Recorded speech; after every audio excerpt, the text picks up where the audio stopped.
Economia. Ela é ouvida por presidentes de grandes empresas e também por conselheiros dessas grandes empresas. Ela tem um olhar especial para identificar e selecionar os melhores executivos do mercado. Nossa convidada especial no estúdio da Band News nesta manhã é a psicóloga e empresária especializada em Executive Search, Adriana Prates. E a Adriana é presidente da Dasign, que é a primeira empresa fora do eixo Rio-São Paulo que conquistou a certificação internacional da ESC, a Associação de Consultores em Executive Search, uma entidade que reconhece a competência daquela empresa em encontrar os profissionais mais disputados do mercado. Adriana Prates, muito obrigada pela sua presença e um bom dia. Bom dia, Inácia, e bom dia para todos os ouvintes. Estou muito feliz de estar aqui essa manhã com vocês. Bom, Adriana, a gente costuma batizar esse convidado especial de o quarto elemento, então essa é a sua posição hoje, tá bom? Compondo o nosso trio, o quarto elemento da nossa manhã. O quarto elemento é o fogo, né? Então vamos ver se dá uma esquentada geral aqui, né? Pois é, então nós já vamos começar com dúvidas que são muito comuns. Os ouvintes daqui a pouco também vão começar a colocar suas dúvidas aqui para você responder. Em relação a hoje as causas mais comuns de demissão. Houve uma época em que as escolas não eram tão acessíveis assim, poucas pessoas tinham faculdade, os erros técnicos eram mais comuns, a pessoa era contratada, pisava na bola porque tinha errado o cumprimento da sua função e por isso era demitida muitas vezes.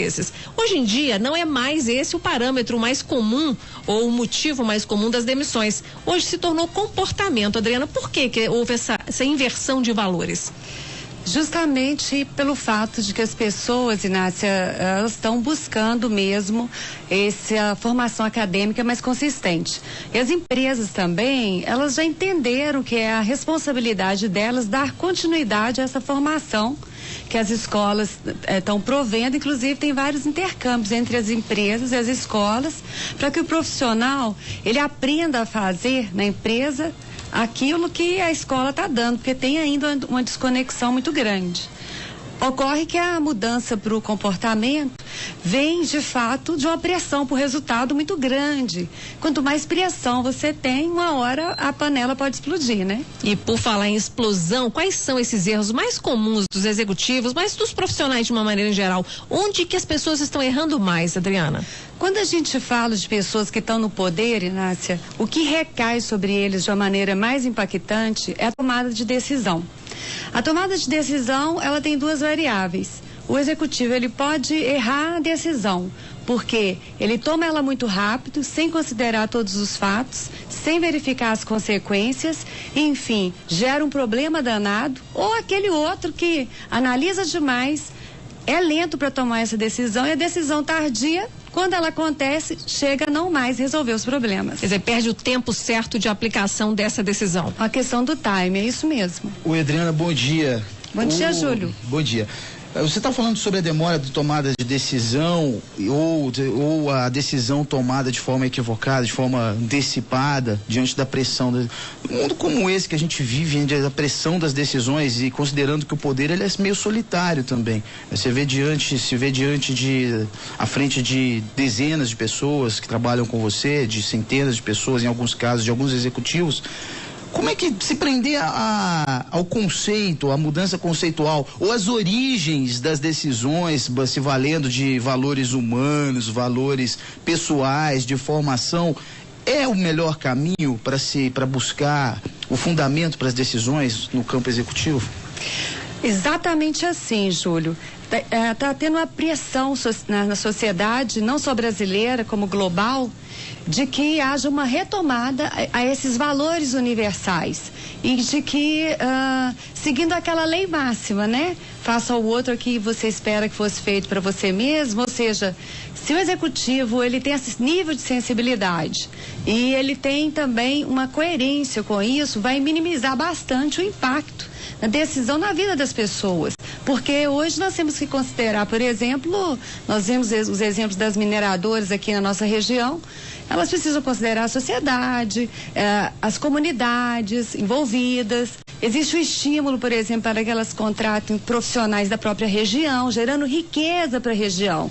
Hoje não há mais um contentamento se a empresa totalmente capitalista, se somente ela vai ter o lucro, por exemplo. Então, ele precisa considerar o cenário macro. E cada vez mais está sendo demandado de nós executivos que têm a capacidade de enxergar o impacto que a decisão dele tem no ambiente físico, emocional, afetivo, social e corporativo. Foi uma outra pergunta, que é uma curiosidade até que eu tenho. Aliás, nessa circunstância aqui, eu poderia muito bem assumir o papel de entrevistado, né? E não de entrevistador, porque eu vou ganhar uma consultoria aqui ao vivo. Já que eu estou cuidando, pela circunstância, pelo cargo que eu ocupo, eu estou cuidando de uma equipe grande também, que trabalha comigo todos os dias na comunicação, que não é uma atividade muito comum, viu, Adriana? Se não for a atividade mais subjetiva entre as profissões hoje, está entre as três, aí deve estar entre elas. Mas o fato é o seguinte, quando a gente foca no executivo, na figura do líder, a necessidade dessa postura para tomadas de decisões, para servir como exemplo, como referência para os comandados, para as pessoas que estão seguindo, é fácil materializar. Bom, existe uma classe de comando e uma de comandado. Agora, de certa forma, essa função executiva, qual é a reflexão que você faz enquanto se a gente entregar essa função executiva para toda a classe, para os trabalhadores, para o profissional? Porque, de certa forma, você é executivo em todos os segmentos da sua carreira. Executivo da função que você executa, né, de fato, do cargo que você exerce. E isso te leva, inclusive, à progressão da sua carreira. Qual que é a análise que você faz hoje desse mercado? Um mercado cuja mão de obra, prestação de serviço está tão difícil, tão carente, né? O mercado está tão carente disso. O que você acha que está acontecendo com os profissionais hoje enquanto execução mesmo da sua própria carreira, Adriana? Olha, por mais incrível que pareça, Júlio, o que eu percebo que está faltando gente que queira de fato trabalhar.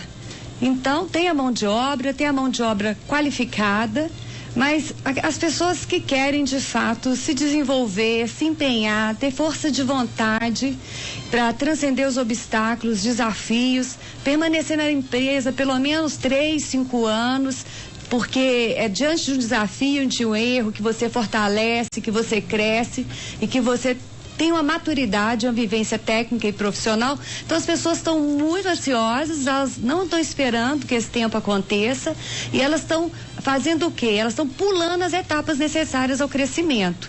Inclusive, entre comandos e comandados, elas querem sair muito rápido da posição de ser liderado para ser um líder. Mas, na minha opinião, um grande líder, ele já foi um excelente liderado. E a decisão compartilhada, ou seja, o executivo que toma decisão conjuntamente com o time, escutando e aproveitando dessa fala deles, dessas dicas deles, porque eles que estão conhecendo todos os problemas, a decisão, quando ela é tomada de forma coletiva, ela dá mais certo, por várias razões. E a principal, porque eu tenho um comprometimento de um time inteiro em vez de uma única pessoa. E ele deixa de formar seguidores e passa a investir naquilo que a gente hoje tanto fala, que é a formação de novos líderes e sucessores. E aí sim, ele está preocupado com a carreira dele, porque ele vai subir e ele já tem alguém preparado para estar na posição dele. Como é que você e a sua equipe encontram esses executivos disputados, pelos quais muitas empresas estão dispostas quase a pagar peso de ouro, porque acham que eles vão ser um divisor de águas no resultado da empresa? Inácia, a gente tem uma equipe de pesquisa permanente verificando quem que está destacando na empresa que está. Porque independente de qual segmento, de qual desafio que seja, a premissa básica de uma empresa contratante é: eu quero o melhor no segmento que ele atua. Então, por exemplo, você pode ter um cliente que é de mineração, que é um setor que vai contratar ainda mais nos próximos anos, mas você pode pegar, por exemplo, um executivo da telefonia e de alguma maneira achar que ele pode se encaixar na mineração, seria isso? Em determinados cargos, áreas e segmentos dentro da empresa, isso é feito, inclusive, como uma forma de oxigenar e trazer novas ideias. O que não vai ocorrer, principalmente assim, se for uma área técnica, área de operações, um diretor de mina, por exemplo, claro que ele tem que ter aí uma experiência anterior muito forte em mineração mesmo, e muitas vezes até naquele minério específico, que seja ferro, que seja ouro, qualquer outro. Mas áreas de marketing, marketing, área comercial, áreas de finanças, os cargos de CFO, por exemplo. É muito simples isso, porque quem faz muito bem alguma coisa e já tem uma bagagem de 5, 10, 15 anos, ele consegue transformar esse conhecimento em resultado para uma empresa de uma forma muito rápida. Agora, Adriana, quando um executivo de menor escalão, ele é convidado para mudar de empresa, basta muitas vezes oferecer apenas um pequeno aumento salarial. Agora, quando o nível é de presidente, assim, diretor-geral, diretor executivo, né, superintendente, basta oferecer um pouco a mais de salário para esse executivo mudar de organização ou não? Tem que ter algum mimo ali acoplado a esse pacote de contratação? Partindo do princípio que o executivo é a pessoa mais esperada pela empresa e que a empresa que está contratando está desejando ele também, ele não vai sair porque ele é blindado, né, Inácia? Ou seja, ele tem ali já, o salário está atrelado a bônus, está atrelado a stock options, ou seja, valores que ele vai receber se ele permanecer, por exemplo, até 2016. Quem é que vai pagar essa conta? Se a empresa contratante está muito interessada nesse executivo, é o que a gente chama de hiring bônus ou bônus de entrada. Ou seja, ela vai ter que bancar aquele valor que o executivo iria receber na empresa anterior, vindo agora para esse novo desafio. E acredito que nada mais justo, né, Inácio? Se vale esse tanto, né? Se vale quanto pesa, vamos pagar por isso, né? Vai comprar, vai no pacote, né? Ô, Adriano, você falava sobre os conhecimentos técnicos do gestor para atividade, a boa atividade. Tem uma pergunta de um ouvinte aqui, tem um pouquinho a ver com isso, mas ele está se referindo aos conhecimentos administrativos. Eu vou ler aqui para você passar e responder para esse leitor. Do líder, já começa dizendo o seguinte: do líder hoje é cobrada uma condição de Superman. Ele deve transitar entre vários estilos de liderança, democrático, construtivo, em algumas situações até mesmo autocrático. Essa preparação, ela pode acontecer, ela pode ser encontrada hoje em dia nos cursos de MBA, formação de gestores, seminários, ou inevitavelmente essa figura multifacetada do líder, quase heróica, né? Quase heróica, quase do Superman mesmo, se adquire com a experiência profissional, com a experiência de vida, com o tempo na atividade de liderança. Muito sábia a pergunta do ouvinte. Eu acredito que existe muitos profissionais ainda que ficam esperando isso que não existe, que é um super-homem, né? Isso é impossível. O líder, ele lida com várias situações, tem uma carga adicional pela responsabilidade que ele tem que gerar por ele mesmo e para a equipe que ele conduz, mas jamais nós devemos atribuir a uma pessoa só numa equipe uma carga de responsabilidade dessa. É como muitos brasileiros fazem, né? Atribuir só ao governo, ou só à igreja, ou só a algum tipo de entidade que resolva a nossa vida. Nós acreditamos que nós somos agentes de transformação da nossa própria história. Portanto, o líder, ele precisa ser o melhor que ele pode ser. A MBA contribui, uma boa formação acadêmica contribui bastante também. A questão da experiência prática, do ensaio e do erro, da supervisão constante, dele receber e dar feedback e dele buscar o conhecimento de si mesmo, continua sendo ainda uma das bases mais importantes para que esse líder consiga prosperar. Então, eu acredito que ninguém deve estar buscando aí, deve ter como desejo ser um ser tão completo como o super-homem, que ele vai falhar em muitas coisas. É melhor que ele defina 2 pontos estratégicos interessantes que ele tem na própria capacidade dele, e esses pontos, sim, esses pontos ele vai conseguir ressaltar isso e vai mostrar resultados de uma maneira mais global, mais concreta e mais perceptível no olhar do chefe dele, no olhar de quem ele está liderando. Bom, tem diversas participações aqui já pelo Twitter. A Poliane, bom demais essa entrevista com a Adriana. O Enéas Mendes, bom dia, Inácia, Antonelli e Júlio. Parabéns à participação da Adriana, sucesso a essa ótima equipe. BH precisava de vocês. E o Davidson Delfino tá fazendo uma pergunta aqui para você, Adriana. O que fazer quando todos do trabalho te julgam como o próximo a ser promovido? Isso nunca acontece. Ixi. Fica patinando frustração. Isso acontece muito, né? Até tem gente que, poxa, por que não fui eu o escolhido?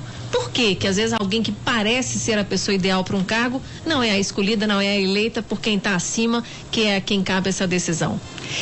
De fato, isso acontece bastante, isso gera muita frustração na pessoa e muitas vezes ela fica ali na atitude passiva, na expectativa, e eu costumo dizer, você quer ser promovido, então você precisa já criar esse personagem, você precisa agir de acordo com o que é esperado dessa liderança e não se intimide. Vá atrás do teu chefe e pergunte: surgiu agora uma nova oportunidade, o que impede que eu seja promovida agora? Ouça dele quais os pontos que ainda está faltando e busque se preparar para que de fato você não fique nesse discurso da justificativa. Eu nunca sou promovido, mas não é bem assim.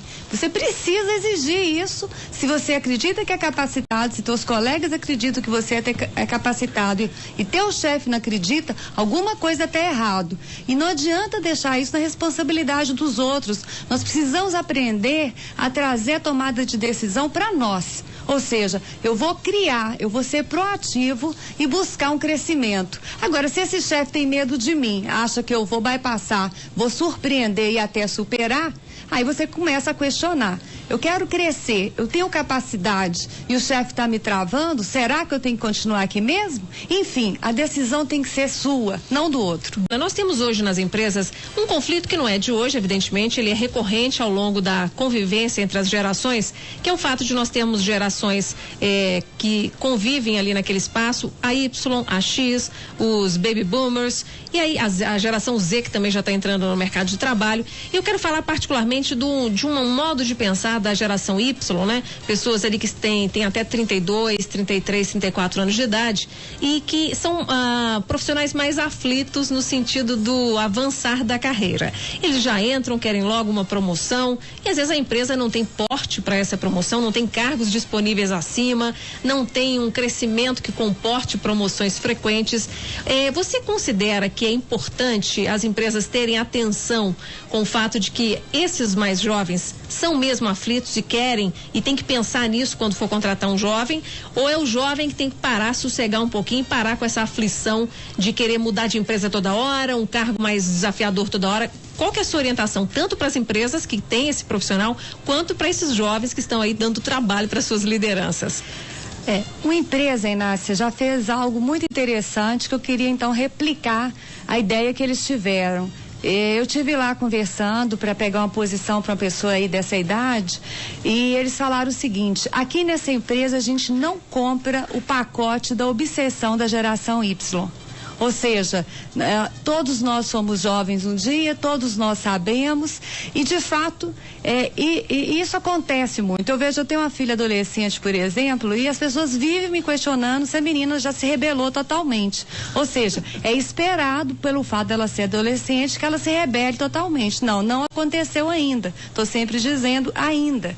Mas a mesma coisa acontece também com a questão da geração Y. Eu digo isso para minha filha: não vou comprar o seu pacote de rebeldia na adolescência total. Então, meio que alguns acordos e combinados, eles funcionam. E apesar das influências, né, que o nosso corpo, o hormônio, a geração, o tempo que eles foram criados, exercem sim alguma forma dele tentar acelerar a carreira, as empresas estão criando também uma medida muito inteligente que é a carreira Y. Né? Que não tem nada a ver com a geração Y. A carreira Y existe há muito tempo. E quando ela é feita de verdade, ou seja, o ser humano tem uma necessidade autêntica, ou seja, o ser humano em sua maioria, nem todos, tem uma necessidade autêntica de evoluir e crescer. Isso pode ser de uma forma vertical, cargos de poder, ou de uma forma horizontal, que é se especializando mais e mais. Agora, segundo pesquisas americanas que eu li recentemente, a questão da depressão e da frustração com a carreira, ela é 10 vezes superior em pessoas que ocupam cargos de liderança e de tomada de decisão do que aquelas que são lideradas. Então, existem vantagens e desvantagens nas duas questões. A geração Y e as demais, né, se elas refletirem um pouco mais do ponto de vista macro do que é ser bem-sucedido para elas. É ter um pouco de compatibilidade, aquilo que o Júlio trouxe há pouco, né? O equilíbrio mais entre a vida pessoal, social, profissional, ou de fato ser uma pessoa que vai aí ficando gregário, superficial, até onde? Adriana, pega mal para a empresa que está selecionando um currículo quando ela olha lá que o profissional não ficou nem 2 anos em cada uma das empresas que ele passou. Essa multiplicidade de empregos, isso pega mal em algum momento? Isso desvaloriza aquele profissional? Ou é tido como aquele inovador que está sempre buscando um novo desafio e conta pontos positivos para esse profissional? Totalmente inadequado, Inácia. Essa migração de carreira, ela mostra 2 coisas, né? O profissional até ele justifica isso. Eu saí por uma oportunidade melhor, saí por uma oportunidade melhor e por aí vai. Muitas vezes ele até mente, ele foi demitido. Agora, ocorre o seguinte, a expectativa, sair para uma coisa melhor, é esperado que o profissional tenha comprometimento com a empresa, tenha comprometimento com o projeto. E se ele é aquele que você nunca pode confiar, porque nos primeiros R$50 a mais que aparecer de proposta para ele, vai abandonar tudo. Prova que ele é o quê? Pouco comprometido, não dá valor àquele ambiente que ele está, e ele vai repetir naturalmente isso no próximo trabalho, porque a ansiedade que ele tem muito grande. Gera um tom de instabilidade, sim, né? Não, a instabilidade, os Ys e a geração Z, elas têm que continuar entendendo que os tomadores de decisão são os X, são os boomers, na maioria das vezes. E essas pessoas valorizam muito a estabilidade, valorizam muito a estabilidade positiva. Ou seja, ela teve uma história bonita na empresa, ela tem uma história para contar. Adriana, o Antonello vai trazer pra gente uma matéria sobre crianças aqui, mas antes disso eu quero te fazer uma pergunta. Se hoje, quando a gente ouve muito essas conversas e não sabe se de fato isso se verifica na realidade, quando o executivo, o alto executivo encontra tempo sim para valorizar a família, para curtir os filhos, isso é bem visto como aquele que sabe equilibrar as 2 coisas, o profissional e o pessoal, ou não? A empresa está sempre tentando roubar dele essas horas de lazer e colocar na estratégia da empresa, nas viagens. Isso tem valor hoje no mercado? Tem muito valor, porque a visão do acionista é a entrega de resultado. Partindo do princípio que o executivo entrega o resultado esperado, ele tem condição de lidar com a vida dele da melhor forma. Para a gente encerrar a participação aqui da Adriana Prats, psicóloga, presidente da Dasein. Adriana, a gente colocou no próximo bloco que seria esse assunto de encerramento aqui da sua participação, já casando com o futebol, que é esse o assunto que a gente vai tratar agora aqui na Band News, sob esse telhado de vidro, né, que a gente costuma dizer dos técnicos. É uma profissão extremamente volátil e volante, porque eles mudam cada hora de time, começa a temporada num time, já termina em outro. Eles têm uma vitrine, eles estão o tempo todo na vitrine, e a impressão que dá é que a vitrine é feita com cristal da Baviera, de tão delicado que é e fácil de quebrar. Por que que acontece isso no futebol? Por que que a posição de técnico é tão sensível, tão frágil?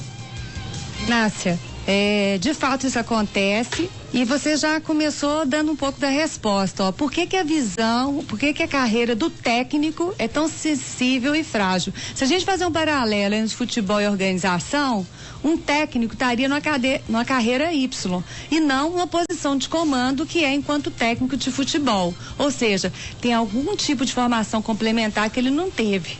Somado a isso, o futebol espera o quê? Resultado super imediato, coloca ele numa exposição muito forte, ele está com muita visibilidade, o excesso de pressão, ele vai do pódio à bancarrota em 1 minuto, ou seja, em 2 segundos. Você sabe melhor, né, do que isso, e vão tratar disso aqui. Agora, eu continuo acreditando que aqueles técnicos que buscaram a formação complementar, como vários outros, posso citar até o exemplo do Filipão, que eles insistem na máxima: menos estrelas, mais constelações. Isso tem funcionado nas empresas e tem se mostrado que mais pessoas brilhando dentro do campo vai trazer e conferir maiores resultados, né, pro negócio. Guardado essas proporções, o futebol é o mercado mais ansioso, num período mais curto de tempo, onde as coisas acontecem e chegam à conclusão. E na qual são milhões de chefes indiretos que eles têm, que são as grandes torcidas, né? E o chefinho de estupim curto que cobra resultados cada vez melhores. Apaixonado pelo resultado, né? Exatamente. Quando é positivo. E que pode também odiar o resultado, né? Interferir de uma forma muito dramática na vida dessa pessoa. Ou seja, ele tem que ser psicologicamente, Nácia, muito bem assessorado, muito bem preparado. Porque senão, realmente, eles acabam tendo um surto, que é o que a gente vê nos gramados aí, comportamentos de técnicos totalmente inesperados para uma pessoa que chegou a atingir esse tipo de posição. Muito bem, Adriana Prats, que hoje foi o nosso quarto elemento aqui no Jornal da Band News Minas, primeira edição, completando o trio das manhãs. Muitíssimo obrigado pela sua participação. Certamente vai ter outro convite, porque tem muita gente elogiando, inclusive chegaram novas mensagens aqui pelo e-mail, mas que não vai dar tempo de trazer, a gente repassa para Adriana, para ela saber que vocês gostaram, viu, ouvintes? E desejamos aqui um feliz Dia das Crianças para você. Agradeço muito a oportunidade, o carinho aí da manifestação dos ouvintes e desejo excelente final de semana para todo mundo. Foi um prazer enorme estar aqui trocando um pouco de ideia com vocês.